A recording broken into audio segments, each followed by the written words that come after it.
Are Bruisers any good in patch 6.0.3?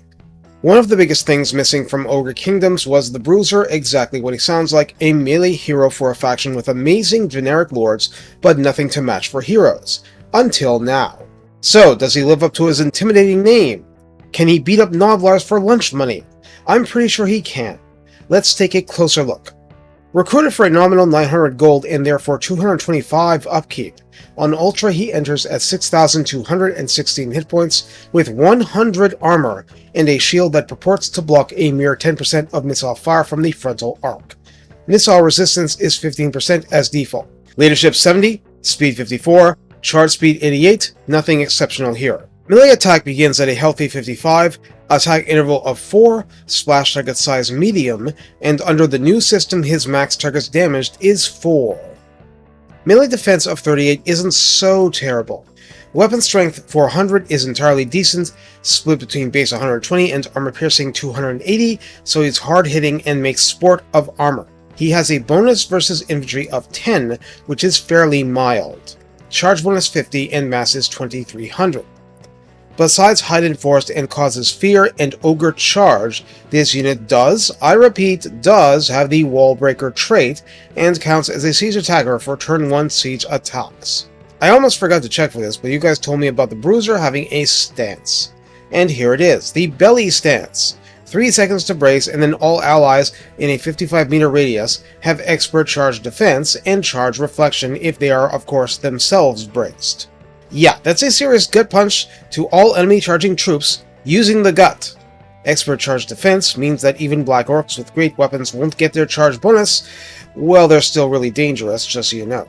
People mention this for pigback riders, but my goodness, it's useful with everyone. Those just have a bonus versus large to use charge reflection with. As an embedded hero, the Bruiser has training for his embed skill, raising the percentage of XP gained by units from battles. Spread control is his map passive, and that of course reduces control in enemy provinces. And his agent actions are Assault Garrison, Wound, and Assault units, so 2 out of the 3 are the pure offense you're looking for. Specialist does the usual action cost reduction. For the yellow line, this is easy to explain. This is a hero version of the Tyrant's yellow line, therefore requiring more pips for most everything. The first 4 options offer melee attack, health, leadership, and armor combined, and weapon strength. The last 4 offer a 1-pip wonder for causing terror, more health, melee defense, and charge bonus. Foe Seekers in the middle, and snacks at the end for self-sustain, regeneration without the fire weakness when in melee, basically the hunger for ogres. Lucky and Lookout Gnoblars provide 5% physical resistance and 10% bonus missile resistance, and Blessed by the Great Maw grants 10% spell resistance. Okay, fine. Sword Gnoblars enables plus 5 melee attack and plus 5% weapon strength. Not bad for 1 pip. These are accessed at rank 7 and up. Where You Goin' is available at rank 5, and it's very simple, 90-second cooldown, single unit target, and 100-meter cast range, and provides 25 seconds of unbreakable morale for that unit. Even Gnoblars will fight to the death for you, especially since 25 seconds is enough time for a lot of things to slaughter every last one of them. At rank 10, the Bruiser gains access to 3 mutually exclusive 1-pip wonders. Greater Girth grants plus 10% more health and 15 more armor. Drawn to Slaughter adds speed plus 10%, plus 15 flat charge bonus, and plus 10% weapon strength, which are not at all trivial. And Under Chieftain provides plus 15% battle experience and 5% war save to the Lord of the Bruisers army. That's nice. For the Bruiser's very personal line, accessible at rank 12, Puncture simply provides the ability of the same name. What does that do? It's a self-buff for 38 seconds, adding plus 24 melee attack to the Bruiser himself, and making his attacks Sunder Armor for minus 30 armor for 10 seconds after each hit. You remember I said attack interval was 4, right? So yeah, basically, it'll last until one side is dead or 38 seconds pass. This is somewhat useful for the Bruiser himself, but is really useful for softening up targets for broader kinds of pain. Immovable Bulk is a notable defensive boost offering plus 5 melee defense, 5% physical resistance, and plus 20% unit mass.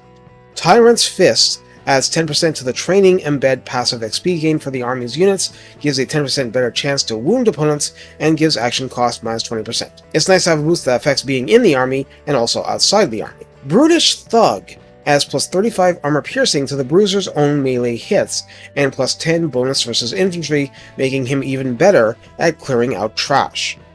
Finally, he gains access to Stand or Die, 90-second cooldown, 35-meter range, 18-second duration, plus 16 leadership, and plus 24 melee defense in that bubble, meaning the Bruiser is making your army that much harder to kill in close combat. This is notable because the Tyrants get Fight or Die, the one giving melee attack instead. So how do we use the Bruiser? What we need to appreciate first and foremost is that the Bruiser is 100 armor at rank 1. Not including trait issues. This means he's instantly your tankiest hero, and it's not close. Being on foot permanently, no mount, means his use is pretty simple. He's a perfect complement to a Tyrant or a Paymaster, and a perfect piece of muscle for a Slaughtermaster, who you don't want in melee against every possible opponent. What you're hoping is that between the new Pigback Riders, late-game anti-large options, and your Hunters, the Bruiser being armor-piercing but not anti-large isn't going to hurt you too badly. Aside from that, you want him wrecking everything he can catch, up to squishy mages if they're within his hitting zone. Have him beat up Hydras too.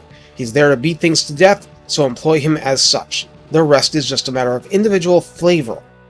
Exactly because he's so uncomplicated, he's easy to slot into pretty much any army and do a good job. It's nice to have a hero handy to assault garrisons as well. And finally, don't do like I did and almost forget about the stance, providing expert charge defense and charge reflection in a 55-meter radius. That's ridiculous, and that's what you can get at rank 1. This means you can give a Hunter your expert charge defense and have him try and face tank a Hydra. He might be a little crispy, but the Hydra will have a hard time getting a head. Or any heads. It'll lose its heads. Let's go to the conclusion before you have pun overload. Take care and have fun inflicting more than mere bruises on your foes. Punch a dragon, it's fun! Don't tell Imric I said that.